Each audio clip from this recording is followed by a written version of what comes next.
All right. Hello, everyone, and welcome to another Marvelous Monday, brought to you by Ketel One, Portland Cocktail Week, and another round, another rally. I am your host, Amy Ward, and I hope you have your caffeine thinking caps on today, because we are going to be graced with the Double Buzz returns. Coffee varieties and brewing techniques for cocktails will be presented by our pals from New York. Amanda Whitt is a bartender and barista who has worked around the U.S. and abroad. They have over a decade of experience serving guests, creating new drinks, and training others. When Amanda is not at work, they can be found researching topics relating to booze and the bar history, doing jigsaw puzzles, and drawing. Sounds like a lot of fun. And their co-pilot for today is Sother Teague. Sother Teague used to cook food, and now he makes cold soup. He's an award-winning chef, bartender, bar owner, radio show host, author, bitters aficionado, and has been outspoken on mental health in the hospitality industry. Welcome, Amanda and Sother. Would you like to take it away? Hey guys, thanks, Amy. You're welcome. Thanks for having us, and welcome to Double Buzz Returns. This is a great reunion. Sother and I, for about a year and a half, 2 years? 18 months. Right out of this here bar, ran what was probably the first dedicated coffee cocktail program in the country.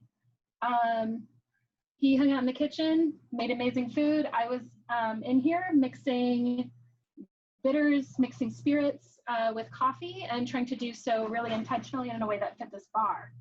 I learned a lot during this time, especially about how to communicate coffee when it comes to bartenders and how to help bartenders and bar professionals fit coffee into their cocktail lives or cocktail creative processes. One thing that I love to do with that is talk about kind of how it can fit very functionally, but also how we can take coffee, which is sometimes seen as this homogeneous product, and kind of disambiguate it to see how it's actually like its own full flavor palette when it comes to cocktail creation. So yeah. I guess one thing we might want to start with is what we will learn today. Yeah. What are you going to teach me today? Because, you know, even after we did all this stuff together for as long as we did, I still don't know anything about coffee. Oh my gosh. I mean, I know that it's, as you mentioned, coffee has become sort of this homogenized category that people think, well, coffee is coffee is coffee. And that's patently untrue, right? That would be like saying wine is wine is wine. Like, yeah. There's regionality, there's terroir, there's seasonality. So help me out. Oh my gosh. And just like wine, when you thought you had a grasp on it, then like, you know, natural wine showed up and everyone was like, wait, what is going on? So we have similar problems, not problems, but similar exploration in coffee. And kind of like the spirits industry, people have started to pay a lot more attention to where their coffee comes from, how it's made, how it's processed, how the people who are making it are treated. Sure, fair trade, right? Yeah, fair trade, direct trade. There's just like a lot of terminology. So one thing we're going to talk about where the coffee comes from, where it came from originally, and then we're going to talk about tips and tricks for understanding words on a bag, so that when you go into your local coffee shop and you're looking to try to start like shopping for coffee, buying coffee, like you're not going to feel as lost. Because that's one thing is I never want anybody to be intimidated by coffee. It's just coffee. I mean, I think that's part and parcel to the ethos of my bar where you worked, and I think hospitality in general. My whole goal is to demystify this sort of like code that's behind me so that the guests can feel more comfortable and more confident in their ordering, and also more sort of trusting of me as the sort of, you know, the educator, right? Oh, absolutely. So we want to be inclusive and bring everybody in. Yeah. Love it. And then next we're going to talk about brewing ideas for making your most marvelous coffee, and then turning that coffee into the best espresso martini it can be. Yeah. All right. I guess that's where I'll come in. Yes. Otherwise, I'm here to learn with everybody else. Great. Sother will be making a cocktail on screen. That's the most I'm so thrilled. Making and shaking. Yes. So yeah, if we're ready to begin, let's go. Where does coffee come from? Simple, shortest answer. Coffee comes from Africa. Coffee is the dried seed of a fruit. Cafe Arabica, which is the elevation grown coffee that you find in your specialty coffee shops, which is, you know, kind of your like more I want to say high-end coffee, but it's different. That is all shade grown. It all has to be grown at high elevations where there is large, kind of a large definition between the daytime temperature, where it goes, you know, a higher daytime temperature and a lower nighttime temperature. So That's a big swing of the pendulum. Yes, and that's something that is not going to happen as often in lower elevation regions. Additionally, the higher elevations historically protected coffee from certain kinds of pests, molds, and different ways that, you know, coffee crops can be affected. So for this reason, coffee is grown primarily, as you'll see on the slide, between the Tropic of Cancer and the Tropic of Capricorn. So kind of in that belt there, all around the world, in these higher elevation regions. Hey, Amanda, I'm not reading your slides right now. Do you want to try sharing them again? Yes. So unshare, reshare. Reshare. Share and share alike. It's like, have you tried unplugging the computer and plugging it back in? That's what you got to do with me. There we go. Perfect. There we go. And are you seeing the full screen of the slide or just my? I am seeing the full thing, so if you want to put on that slideshow, then we can see. There you go. Absolutely. Yeah. Now I see your beautiful faces. So what we will learn today, which is what I was reading from, thinking you saw it. And then where does coffee come from? There we are. Yes. So first of all, I'm already learning something. Yes. I had no idea that the coffee was only grown in the equatorial band. Yes. I just assumed if I want to grow coffee in Oregon, I can. No. All right. There's another detail here is light cycle. So it's actually the inverse for hops, where you can't grow hops too close to the equator because it needs a light cycle, so day and night. Yeah. Coffee is the inverse, so it does need that like more even days and nights to continue producing. Huh. There are many details, many asides. I will try not to go on too many. I'll try not to goad you down those roads. I'll just stand here and look pretty. Yes. So Cafe Arabica, which is the one we're talking about, it originated in the southwest corner of what is now Ethiopia. And Ethiopia to this day still has one of the largest kind of biodiversity. Like the coffee in Ethiopia reflects a really high biodiversity. The further you get away from Africa, the less diverse that becomes. And that also becomes another big issue when it comes to pests and it comes to susceptibility of crop failure. But there's also a lot of places where economies, especially in Latin America, where economies are very dependent on coffee, and these are remote areas that don't have a lot of other things that they can export and trade. So it's really important that we consider climate change when it comes to coffee, because you're not going to be able to drink it if things keep going the way they're going. Not to start this on a bummer, but we are. I mean, that's fascinating, right? This Yeah. is all the more reason to pay attention to the things that we're doing to the planet. Yes. If you want to keep getting your morning fuel, we're going to have to pay a little bit more attention to our consumption and waste. Yes. And also when you look at a coffee plant, it takes a number of years to mature in order to actually bear fruit. So if you're a coffee farmer, the risk every year becomes increasingly high in planting on land that, you know, when you think about a pyramid, trying, You're doing it with the videos, I promise. going up a slope, you're getting less and less land, you know. So that's always something to consider.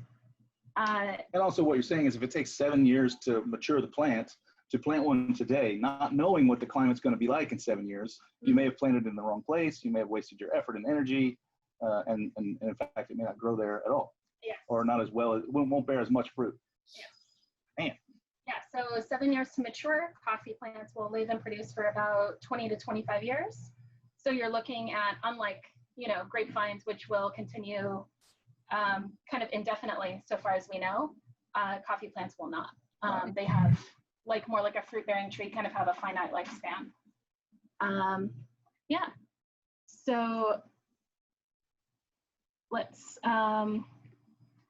yeah, and then the last thing I want to say about this is because coffee is threatened and there's a bit of an economic strain put on it because of climate change, predatory trading and lending practices in growing areas are a concern. So for those reasons, I think it just matters a lot where you buy your coffee, how you buy your coffee, how you engage with it.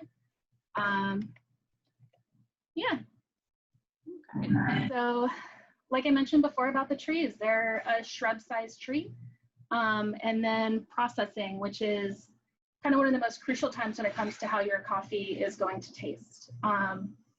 Processing is the time after they pick the coffee cherry, and then they dry that cherry into a seed that will then leave that area to eventually sail across the ocean and be roasted wherever it's going to be roasted. You mentioned now twice that it's a fruit. Yes. Do we eat the fruit? We don't eat the fruit. There are some areas where we will occasionally take the dried fruit and create a tea out of it that's called cascara. Cascara, I think the literal translation is essentially fruit skin. Mm-hmm. But yeah, and it has some limited amount of caffeine. Most of the caffeine remains in the seed. Sure. So I'm guessing then that the seed is almost as big as the fruit, just a little bit of fruit and skin around it, right? Yes. Okay, understood. Yes, so it looks like a cranberry, but there's a big seed in it instead of it being kind of an empty space. Yeah.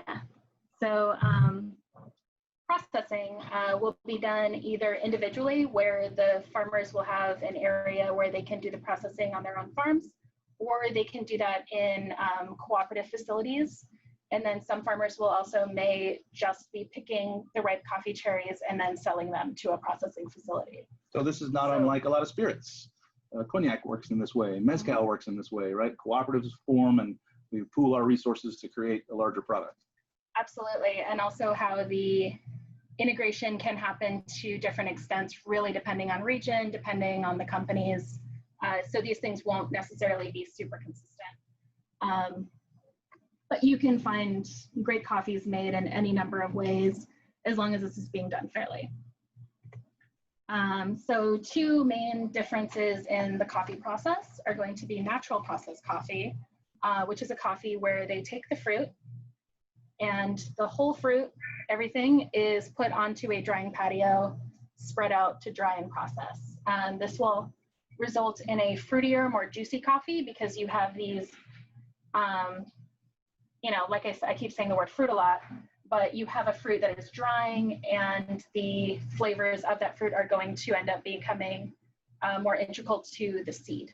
Sure, like concentrating basically. Oh yes. It's like reduction. Yes, these are the coffees that a lot of people, when I first became a barista, would talk about as kind of making them understand what the difference could be in specialty coffee, because you can get ones that genuinely just taste like blueberries. And that's how they're understanding, oh my gosh, this is the fruit, like, this is reflective of a place other than, it just kind of like, it transports them. It's very interesting. Well, I remember very clearly during Double Buzz when you introduced me to a coffee that I immediately said, this tastes like a taco. Oh, yes. There was tomato, a cumin, there was like spice, and then we made a tequila drink that used also beer. So yes. People were like, how are you going to make a coffee drink using tequila and beer? Right. And I was like, well, it already tastes like a taco, and that's what I want with a taco, right? Mm-hmm. So like I'm starting to really clue in on what you're dropping here. Yes. So a lot of these natural processed coffees are going to, farming is going to be indicated by the resources and supplies around you, as well as demand. And sometimes those will feed back in on each other in really interesting ways. A lot of times natural processed coffees are grown in places that are lower humidity, so they can do that drying more consistently without a large risk of defect, because when you have that much fruit and sugar hanging out, things can go very wrong. And sometimes you can taste natural processed coffees that have gone very wrong. What are we talking, maybe like fermentation or mold or both? Or? Mold definitely, over fermentation to the extent that it can sometimes almost taste a little bit like gasoline. Sure, petrol, Yeah, and kind of that, like to an extent that goes beyond pleasant. And then when you look at washed processed coffees, which is on the other side of the spectrum, these coffees will usually spend some time in a fermentation tank because the skin of the coffee seed is pretty solid, pretty tough. And this will help soften it up. And then they usually go through what's called a pulping machine or like a wet mill, and it will, through agitation, remove the skin. And then that coffee is then dried also on patios or raised beds, and that is dried without the skin on, so it gets less of that less of that skin contact. So you do still end up with some fruit notes in this, as you will find, but they tend to be a little more like light, like white grape, peach, you Cool. know. So yeah. I mean, So either the result you want. Oh, absolutely. What was that, Amy? so I was going to ask, can you get the cascara from both of these processes, or is one more, one better leading to the cascara tea than the other? It's typically washed processed coffees you're getting the cascara from. Okay. The cascara has had an interesting relationship with the USDA. So sometimes you can buy it and sometimes you can't. Currently, I believe it is in the good graces because I've started to see it in some bottled products. So if you were ordering from online, there are a couple like coffee roasters that are selling cascara. I mean, gosh, I think they're even selling it at Starbucks right now. Yeah. I also have a link with a coffee website I did at one point, which is about how to make a cascara soda, which is very good and nice. So taking the cascara syrup and then turning it into a nice like tart soda, which is very pleasant. Okay. So I have talked to you so much about how coffee is grown, about how coffee is processed. What does this have to do with my cocktail? I don't know, Sother, what does it have to do with your cocktail? Well, I mean, honestly, Amy said it earlier, the joke that I've always used is I was a chef for 12 years and now I just make chilled soup. We have to dissect every component of the cocktail and understand what those flavors are before we can put them together to create a cohesive whole of a new product, right? And even as I just mentioned, you brought me a coffee that tasted of tomato and cumin and spice, that I was like, immediately, this tastes like a taco, right? And that was when the light went on for me that there's a whole lot more to coffee than what we mentioned before. So you have to, I'll throw in this other piece about myself. I don't drink coffee. I haven't had a cup of coffee on its own in over 20 years. So I had kind of just discounted coffee to this whole section of like, it's all the same. If you want coffee in your cocktail, it doesn't matter, cold brew, espresso, it's just, get the ratio right and you'll be fine. And I don't necessarily disagree that would work, but man, you're gonna have a lot of different results, right? You might have that espresso martini that's gonna taste with those like cumin-y flavors. You may have one that's gonna have more bright like herbs like basil or tomato. I find that tomato is the one that pops out to me a lot in coffee. Oh yeah, which brings tartness. In the Kenyan coffees, it's very common. I believe that was a Kenyan one that you gave me that time. Which brings tartness, which brings a savory quality, which brings like a little pull to the back of your palate, which is very umami. So like that's what it has to do with your cocktail a lot. Coffee isn't a single note. Yes. And then you see a light bulb going on. It's not a single note. It's incredibly nuanced. Can be very subtle, like white grapes and peaches, like you said. Can be right up in your face, like cumin and coriander. You just have to be aware of that going in and look and making sure that you're dialing in, right? And tasting your product every day before you're making the cocktail. And then of course, tasting the cocktail as you go.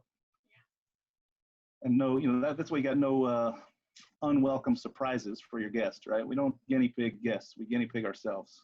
Yeah. Oh, man. Is that enough? I love it. Yes, thank you. Should I read the slide? Yeah. Yeah, so what does it have to do with my cocktail? Get to a cafe, buy some coffee. So yeah, one thing I like to relate to with folks in our industry is about how it's like buying a bottle of wine. Sometimes you're gonna stumble in and you just want that like, $10 bottle here, probably in other places cheaper, bottle of rosé, it'll get the job done. It's cold, you can do what you need to do with it. And then other times you might want to spend a little more time, do a little more browsing and kind of get to know, maybe nerd out with the barista a little bit. Often they just really want someone to ask them questions about the coffee and not tell them what they know about the coffee. I feel the same behind the bar. And it's so lovely when you get someone who's like, I've had this, I like this, what else can I have? Just like behind the bar. Just like behind the bar. So I gotta ask this question while you're on that, because we're relating it to wine, and I totally see the parallel. But I also see the parallel is that, or maybe I don't, right? Are these more nuanced and, to us, interesting coffees? Are they then more expensive, like the more expensive wines? yes. And what, you know, how can I prepare myself in my program for that aspect of it? So I think that what you're gonna think about the program that you have, and think about the program you have and the price point you have, and be realistic about how that's going to reflect what kind of coffee you can buy or what kind of coffee you will buy. That's what people say about me all the time. He's realistic. Yes. So Nobody says that about me. Yeah. So, it's like if you want to do 800 espresso martinis a night, great. I'm sure Ketel would appreciate that. Look at a good cold brew option. Maybe if you don't have the time to prepare it, look at, the bottled cold brew options that are out on the market. There's, but then let's say that you have this bespoke 10 seatings a night, sort of eatery, like maybe think about how the coffee experience could reflect the attention and time you're spending on your cocktails and on your food. Sure. So I'd say that that's just how you prepare your program for that. You charge what you need to charge, and maybe make sure that you're partnering with the roaster that you're working with. Don't just buy the bags retail. They're wholesale. This is a wholesale item. And see what you guys can do to help each other. Yeah. So when you go to look at the coffee, I'm going to start with an example of a coffee I find to be kind of more of the get the job done. This is not to disparage this coffee. I think that these people, buy really well for what they do, and they do really well for what they do, but I just taped over it because I didn't want to accidentally sound like I was being unpleasant about it. So so we have here, check it out.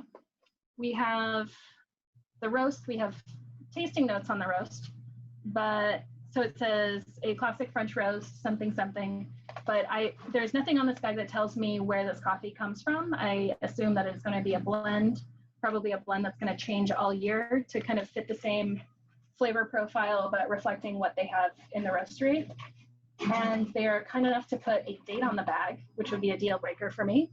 Not because coffee needs to be roasted the previous day, but just because I need to know it was roasted within the previous month. Month, you say? Month. I was going to ask because, I don't know, what's the shelf stability of it's in a whole bean? What's the shelf stability once it gets ground? What's the shelf stability once I make the coffee? You should ideally be grinding your coffee and then making it immediately. Whole bean will depend on your ability to keep it. If you can keep it in a cool, dry place that is a stable temperature, I would say it's gonna taste good up to a month.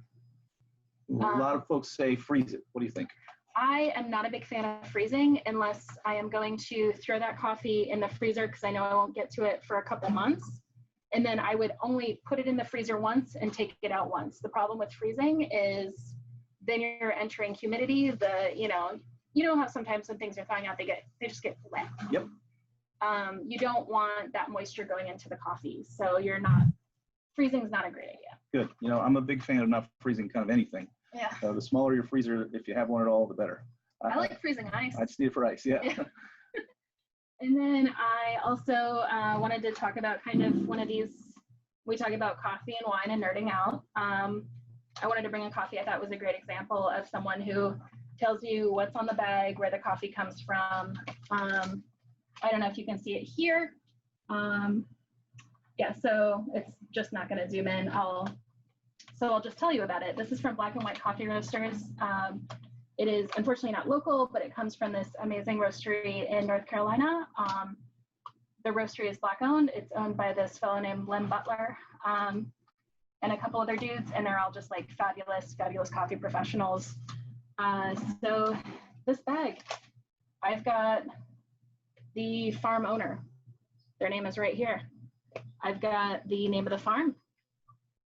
And then I've got the place of the farm. I can type this into Google. I can find out where this is. It also tells me that it's wash process. It gives me tasting notes. And it tells me when it was roasted. Again, important. And it even tells me roast level. cool. This would be important to. So in a few short sentences, you gained a lot of information about what's in this bag. Yes. Right? They've kept it. I'm looking at the bag. You can't see it because it's blurry on the screen, but it's very concise. There's not a whole ton of information to read here. But it's giving you someone who's do your thing. It is Giving you someone who's kind of more knowledgeable than me. Oh, are we done? What's up? It's not. Oh, I just want to, you can show the bag to the computer if you want.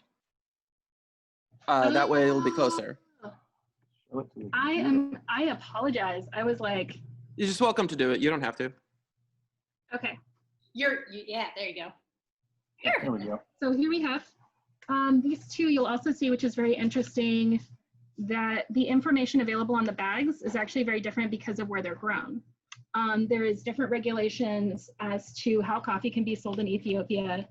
That means that some of the very micro information that'll be available in Latin American coffees and coffees from other parts of Africa even will not be available on Ethiopian coffees because of how they're sourced. So this one tells me the lot, it tells me also the region, and it tells me the farm. But yeah, still fabulous information. If I were to talk to anyone who works for this company, they would be able to give me even more. And, you know, it'd just be like a great experience. So yeah, this is what I would want for that, like sipping, you know, something special kind of coffee. Yeah. How often are we seeing that kind of information on bags like that? Is it more independent private roasters? Do we see it from the larger commercial people? Who is like your gold star for these kind of products that you're looking for? I would say that a decade ago, the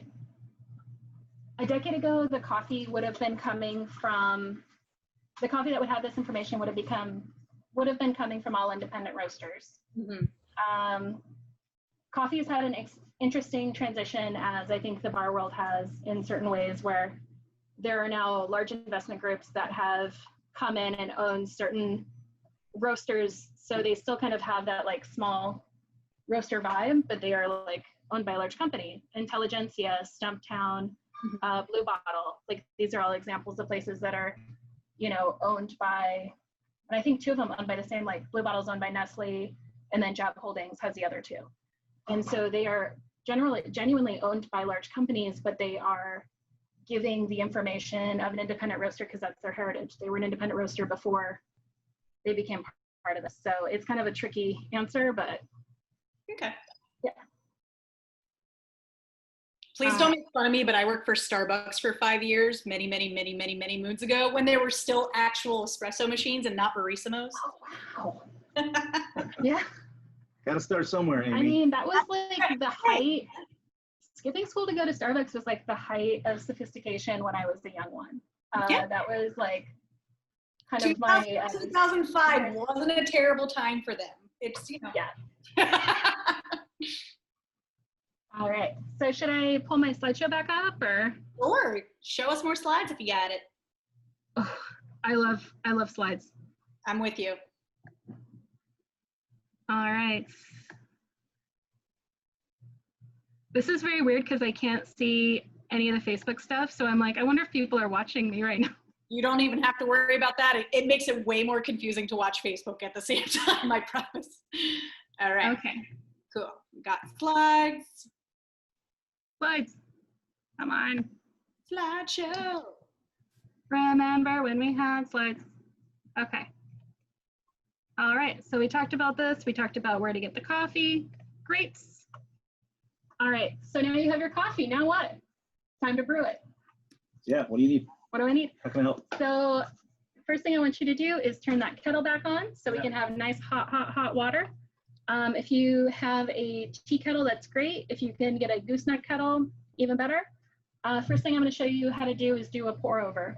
I find this to be a nice way to understand coffee flavors. You know, people in the business tend to do coffee cupping. I don't think that's necessary. Just brew yourself a cup of coffee, take some notes. That's how you get the flavors. That's how you can inspire yourself. We are going to start with the Jose Sanchez, and I am going to break out my scale. Ooh, fancy. I know. So So a scale is to a barista what a jigger is to a bartender, right? absolutely. It's an essential tool. You need to use it for accuracy, for consistency. I'm all about it. Yes. Because coffees will vary so much more in their, I guess, volume. You don't like using a jigger to measure coffee would be kind of silly. So I'm going to put 35 grams of coffee. Also, I have to assume that if you create a standard, then when we're tasting all these coffees that have different components and qualities and flavors, that if you're always using whatever you just used, 35 grams of coffee, beans, and you always use, I'm assuming there's a certain amount of water. Yeah. So that way you can say, well, I did the same thing every time. So the results are different based on the coffee, not my method. Yeah? Yes. And then also, if you start from there, you can kind of dial in. Genius. I taught him well. You're teaching me right now. I was in the kitchen the whole time.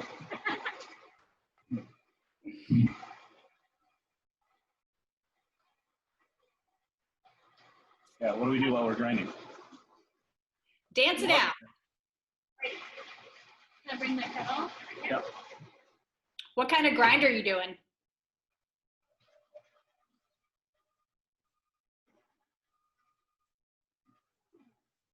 This thing was lightning fast, by the way. That took a minute.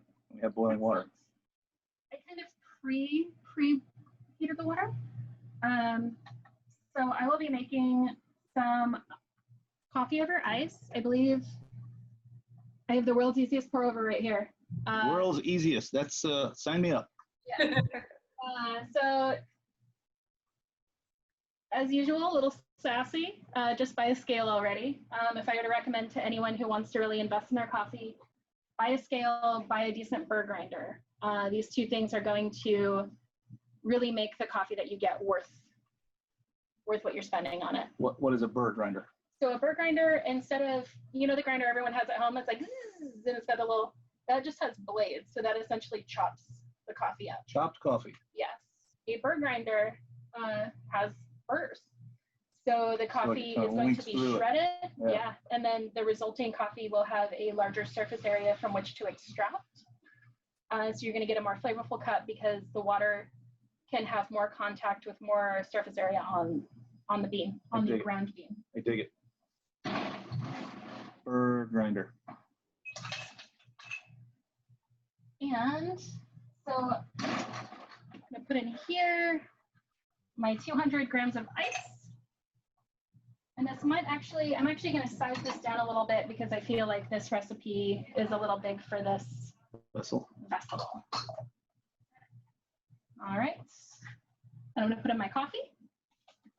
So you measured the ice, and now you're going to measure in hot water. So you've got a total measurement of water, a total measurement of grounds.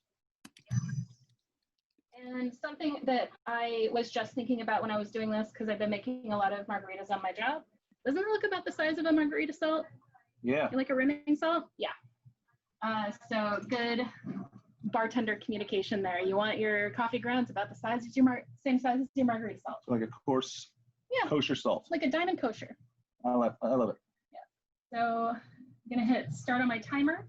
If your scale isn't as cool as mine, you don't have a timer, just use your phone. And I'm at 0, and the first thing I'm going to do is give this a little pre-wet.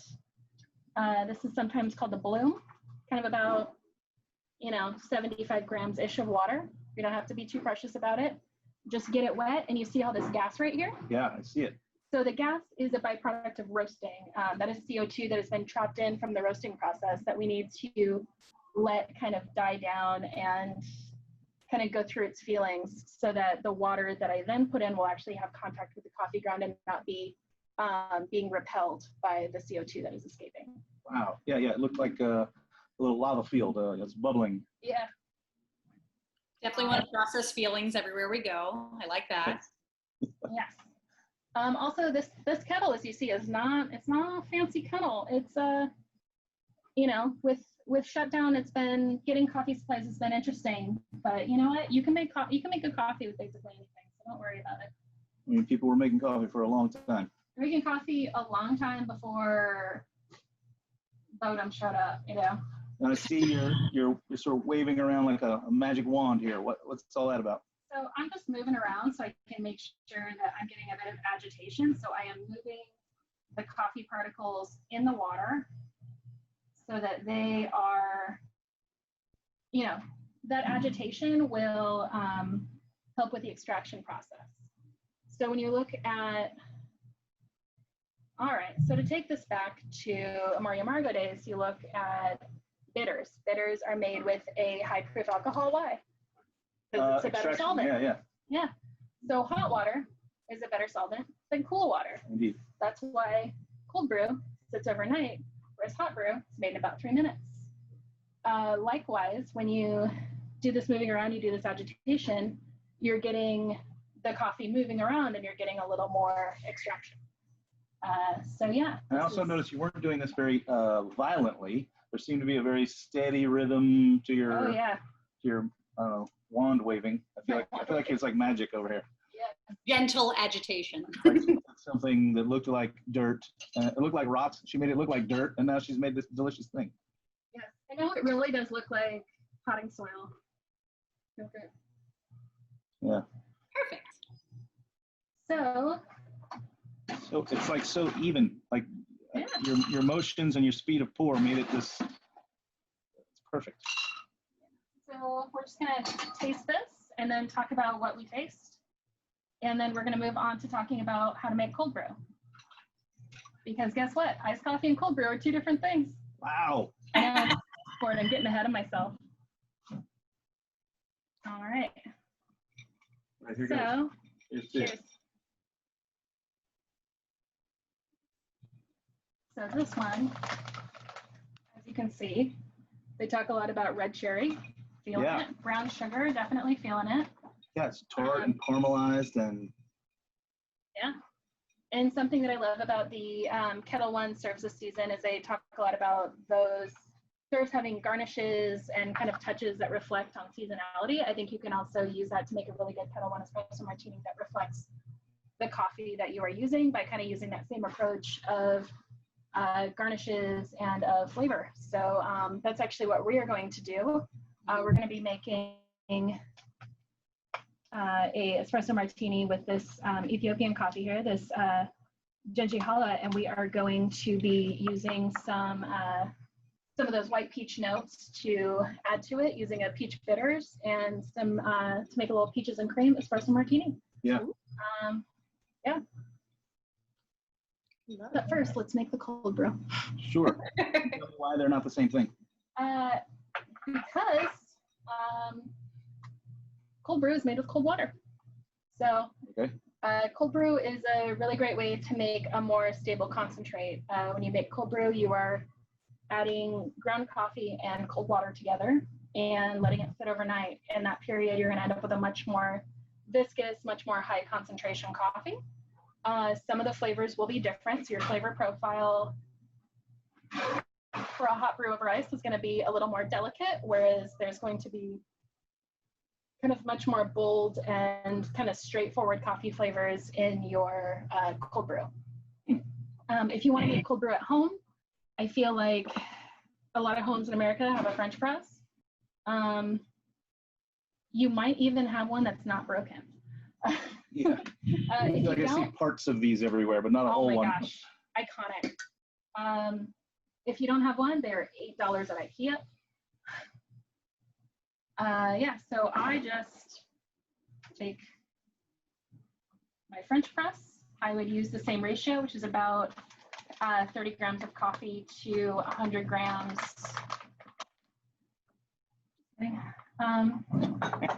Yeah. Sorry. You're getting ahead of yourself. I am.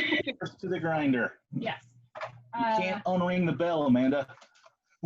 Yeah, so about 1 gram of coffee to 16 grams of water. Use that same ratio, but it's going to be going overnight, so you're going to be doing it even coarser. So I'm going to move this over 2 clips. What's a burr grinder cost? That one right there, you can get new for about $130. 130. Yes. Kettles are around 30. So 160 and a scale. we can get all this equipment for around 200 or less. Absolutely. And this equipment is solid and sturdy enough to be in a commercial setting, Yes. right? This one would be great in a commercial setting if you're doing coffee by the cup. Yeah. If you are wanting to do a more larger scale coffee service, you might want to look into those grinders, but also, keep in mind, like, restaurant equipment sales are a great place to find coffee grinders. And you can find good ones refurbished. Sure. Also, again, talk to your coffee roaster because they're going to have connections for used gear. Sure. If you're looking for something in the cafe space that you might not be keyed into. So. Right. But I guess my larger thing was, this isn't a crazy expensive idea to put on your program at your bar, as far as expense upfront goes. Yes. Right. These are recoupable expenses. Yes. Yeah, it's manageable, and especially if you're looking at it kind of in the long term or coffee, it'll eventually pay for itself. And even just having happy staff who can be caffeinated at the start of their day, they might make you a little more money too. Yeah. So, yeah, we're gonna grind this coffee here, and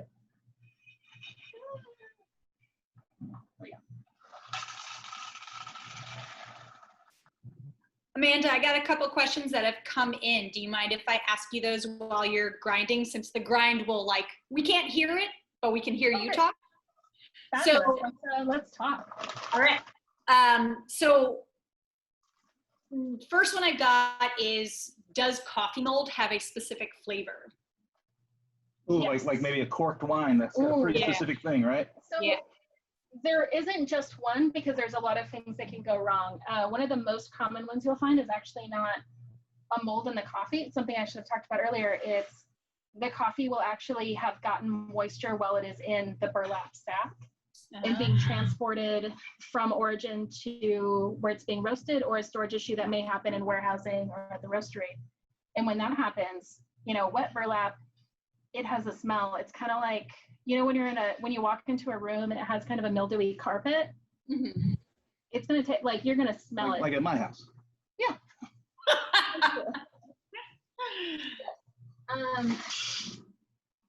So yeah, that's kind of the smell you're going to get. Another coffee mold smell that you might get, like we talked about, is kind of that gasoline-y smell. Sure. And then another one is just, it's a fruit. It's going to smell and taste like old fruit. We've all been unlucky enough to get that fruit salad, and it's just like, you don't know which fruit has gone wrong, but it just has that yeah. Gotcha. That's what it is like.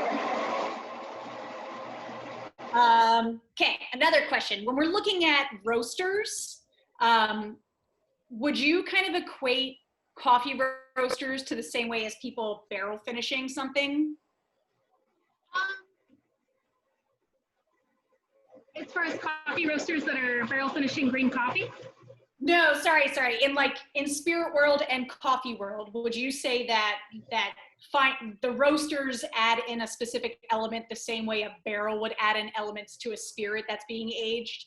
Ooh. Sorry, that was me nerding out and wanting to know that. Ooh. So I actually like this, because this is one of those questions where there are, like in any industry, there are personalities, and those personalities all have different ideas about the level of importance in their role. Heard. In the supply chain. And there are certain importers and roasters who are all about terroir, and they're very much about this philosophy of getting out of the way of the coffee. Really, all they are is a barrel finisher, a blender. They're just they really want to be hands off. Mm-hmm. And there are other people who genuinely feel like the roasting makes the coffee. I subscribe to something a little more on the terroir end. I feel like if you're a roaster, all you can do is make the coffee worse. You can't make it better. Heard. Yeah. All right. Right, that's being on the cook's end, right? Oh yeah. The plant is out of the ground. I can't make the zucchini any better by cooking it. I can only make it worse. Yes. Exactly. All right. So, cold brew. Sort of. This is very easy. Yeah, it looks easy. I feel like a tutorial is a little bit beside the point. I have coffee. I have cold water. Ooh la la. Yeah. And you're measuring. It's on a scale. I'm measuring, I'm weighing, making sure that what I'm putting in is right around that same 1 to 16 ratio. We give it a little stir. And, you know, it's just like batching a cocktail, you know, if you have a new vessel, you can measure, you know, measure the volume of the vessel and then work backwards from there. Yeah, so I would put this in my fridge overnight, just like this. And then in the morning, press it down, voila, I have cold brew. I can keep in my fridge up to a week. I can drink it later. Talk to me about caffeine levels. Ooh. I think that's a question that maybe the less smart about coffee ask, right? Yes. And I'm about to walk into that trap. Oh, yeah. The one you just made for me that I'm sipping on versus this one, which were the same ratio, same measure, etc. Which one's going to have the most kick and why? Okay. So the cold brew will have more caffeine. Okay. Caffeine is one of the more reticent molecules to merge with water, to combine with water. So the caffeine molecule, because it is, even though the water is cold, just because it is in there overnight, it will have more time to bond to the water molecule and generate caffeine. Also, you tend to drink cold brew at a higher concentration, so it'll just going to be more taking concentrated. in more, yeah. Yeah. But one thing that I think people have a hard time comprehending, because espresso is very strong, but you tend to drink small amounts of it at once, is that one espresso drink per day versus one 12-ounce coffee, like 12-ounce drip coffee. Your 12-ounce drip coffee is often going to have more caffeine, yet again, because it brews over the course of about 3 minutes versus 30 seconds. Right. So that's another interesting common misconception in coffee land. Right. Espresso has less, and you're drinking less. Yes. So there's that ratio as well you have to factor in. Yes. Oof. It's really hard to get a handle on. You know, the proof on the bottle tells me exactly what's in there. Yeah. But I mean, you know, the proof on the bottle only says so much, you know, it's like what are you going to get drunker from? Drinking a whole bottle of wine or having a shot of high proof rum, right? Sure. It's speed of intake and volume of alcohol per ounce per milliliter or whatever. Absolutely. And when we're talking about this though, so again, back to just the two we've made here, the pour over and the cold brew. How significant is that difference? That difference, I would say, for me personally, You know, usually a cold brew for me is like 2 cups of coffee. wow. Okay. So Yeah, I don't know what the scientific breakdown is. I know that's going to vary very much based on these things. Also, once again, not once again, but another myth that I would like to bust: roast level does not affect caffeine. right. You're not roasting any caffeine You into can't the roast bean the caffeine out of the bean. or out. Yes. Sure. That makes sense. Yeah. This is something that I've heard a lot, like dark roast has more caffeine, light roast has more caffeine. None of it has more caffeine. Yeah. Caffeine is the immune system of the plant. Caffeine is the bitter flavor that makes the bugs not want to eat it. Sure. So you can't, it's just not a thing. Yeah. All right. Myth busted. Can we get some kind of graphic? Myth busted. It's like when people are like, I bite people when I drink tequila. And you're like, no, you bit people because you're a biter. Like, all these myths just like big shot down today. no, not today. All right.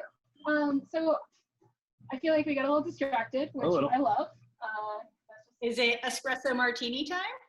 It's espresso martini time. Oh, is it my turn? Oh my gosh, sure. So I don't know. I think is that some over there? I got some stuff. I don't know what it is. You guys will never believe this. Sother has his own shaker. I brought him one just in case. Oh no, I stole it from the bar next door. Yeah. I stole it from Mother of Pearl. So just like in cooking shows, this coffee has magically hung out overnight and is now in this bottle. Shazam! Through the magic of television. Pop that right into the oven. It's great. Yeah. I was always so jealous. I always hated waiting for cooking. You want to switch sides with me? in our little, this is what we call the dance floor here at Mori Margo. It is the one space behind the bar where two people can switch. Yes. So that's, we just did our little dance. I'll need those glasses. And is that my favorite bitters? That's your favorite bitters? Yeah, says so. Says so right on the label. So I'm gonna make us a couple of Marvelous Espresso Martinis. And yeah, Amy, you're already making fun of me, and I'm sure that many people watching are gonna probably make fun of me as well. It is a pretty rare, but not completely unknown phenomenon to see me shake a drink. That's Fully just, aware of this. yeah, that's just here though. Don't forget, I have other spaces and other concerns. And I'd just like to maybe put a little, not a plug, but a little bit of information about Mori Margo into this program. You know, I was a chef for 12 years, and the way that I approach it when I talk to people is I say, you know, hey guys, there's a new restaurant down the street that just opened. They serve spaghetti and sushi and tacos. Do you want to go there with me? And usually the crowd kind of gives me a weird look, like, no, that doesn't sound appealing. And then I say, I'm sorry, I was so excited I overspoke. They just serve spaghetti. Are you interested now? And then people are usually like, yeah, I'm more interested in that. So I think, why aren't bars that way? So here at Mori Margo, all bitter, all stirred, you know, no juices, no syrups. And, you know, but I have other concerns and other places that I have purview over where we do all that kind of stuff. So it's not completely unusual. It's really unusual to see it in this room, though. So here we go. Grab some delightful Ketel One vodka. Ooh, craft the bottle. I love that feeling. I'm going to do a 50-50, which I think is maybe a little bit against the norm for an espresso martini. But we're just going to go that cold brew coffee that Amanda made yesterday, which is right here, yeah? Yes. 1.5 ounces of each, this and the Ketel One vodka. And then the only syrup we use here at Mori Margo is Petit Con syrup. I don't know which camera I'm looking at. There we go. That one. It's the only sugar we use ever. We typically only use it in an old fashioned here, or it's varieties. I'm gonna go just 1/2 ounce because this stuff is basically a 2-to-1. It's somewhat a Demerara as well, really dark and caramely. They lay the cane out in the sun for a couple of days to kind of concentrate its flavor before pressing it for the juice and then reducing it into a syrup. It's delicious. And again, it's the only syrup we use here. It's got its own kind of like flavor profile. But before I shake that one up, I also popped over to the store, wearing my mask, of course, and grabbed some heavy cream. And this is something I do with a lot of drinks, especially that involve things like tea or coffee. No need to really measure this one, just some cream into my tin. A separate tin. Separate tin, sorry. Thanks. Yeah, I've got 2 things going here. That's my espresso martini. So far, this is just cream. And then because, as Amanda spoke earlier, we're going to kind of like lean into the seasonality. You know, the one coffee that we tasted had these cherry notes, which are definitely in season right now. The next coffee that she made, the cold brew, has we tasted it before. It has a lot of peach notes. So I've got some peach bitters here, your favorite peach bitters. I'm going to go about 4 dashes in there. And then we'll do some shaking. I'm going to put some busted pieces of cold draft into my martini. Into my cream, I'm really just going to put a few bits of pebble and whip shake it. So we get kind of an aerated, frothy cream that has that slight peach bitter flavor. Holy cow, how do you do this? Here it comes.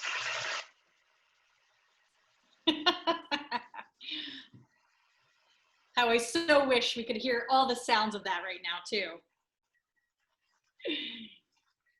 So this one I shook it so I can barely hear any of the ice, basically melted it. This one I just agitated pretty heavily. Smells fantastic. I don't know what this thing is with the spring on it. It's like a slinky.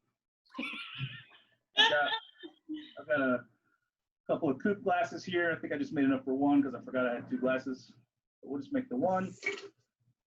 I've been cut off, apparently. No, you're getting this. Coupe glasses, which, by the way, I 100% stole from next door, as well as the shaker. We don't have that stuff here. Just over the back of a spoon, we'll float a bit of this sort of cream on top. Amanda had the forethought to stop at the fruit stand just on the edge of the street here and grab me a peach, because she's a peach. Where is it? Glorious. There we go. Right. pull that up. That is beautiful. Yeah, that's your marvelous Marvelous Ketel One Espresso Ketel One Martini. Espresso Martini with peach cream and a slice of fresh peach on top. And That is fantastic. I'm gonna ask Amanda to take the first whack. Tastes good. The peach brings out the peach in the coffee. Fabulous. You know, who doesn't love peaches and cream? Apparently you can put coffee in it. It tastes good too. Holy smoke. This is a delightful drink that I would love to have in an outdoor cafe, which is all we can do right now. Yeah, get out there and get a couple of these in you. Absolutely. Yeah. All right. We had one more question that came in specifically pertaining to oxygen. Amanda, if you want to be able to talk to that, does oxygen exposure change the shelf life of your coffees, or how does it impact coffee all around? Yes. So when you get your coffee and it arrives home, you're going to want to keep it in as airtight of a container as possible. So one thing I really like is bags like this that reseal, but not everybody has those, and that's fine. If you don't have something like that, what you can do is make sure you just roll it up real tight and get a rubber band around it. But yeah, oxygen is going to be the enemy as far as keeping your coffee tasting fresh and maintaining a lot of flavor. So I think oxygen is the enemy of most things. Wines certainly oxidize. Amari oxidize over time. Oxidization is what we see as rust on vehicles. Effectively, oxygen is a killer of everything, including us. It just takes about 80 years to kill us. Truer words have never been spoken. Yeah. Oh, awesome. Well, thank you all so much. This has been incredible. I now would like to go make myself a espresso martini with my Ketel One. Thank you so much. And also, if you end up looking at the end of the slideshows, I've put in some of the stuff that we have gone over today. And also, I have Sother and I's social media handles on there if anybody has any follow-up coffee questions. Yeah, you can reach out to me and I will direct you to her. Yeah. Questions about, I don't know, bars, bar business, mental health and wellness, anything like that. I'm always open to answer questions on all my social media channels. So don't hesitate to reach out. Instagram is the fastest. Yeah. And also I have been working for the past year with a program called Glitter Cat, which helps prepare individuals for the Coffee and Good Spirits competition, which is a national coffee cocktail competition that has been growing, would have been in its second year this year had it not been for COVID-19. But we're hoping it's going to come back stronger than ever in the future. So that's also something you can reach out and learn about as well. So. Excellent. Well, I hope everybody took note of those handles. We'll be able to share them with you all too in the Facebook pages in addition. But Sother and Amanda, thank you so much. That was amazing. I love coffee so much, so I love getting to see that. And for everybody that's watching, thank you all so much for joining in for today's Marvelous Monday presentation. Big shout out and note of appreciation to Ketel One and Portland Cocktail Week for bringing us this amazing weekly educational programming, and to Another Round, Another Rally for putting Blue Apron food in the bellies of our bartenders. Stay tuned for more Marvelous Monday updates coming to you in the very near future. Everybody have a wonderful day. Again, Amanda, Sother, thank you so much, and see you all super soon. See ya. Thanks. Bye. Thank Ciao. you.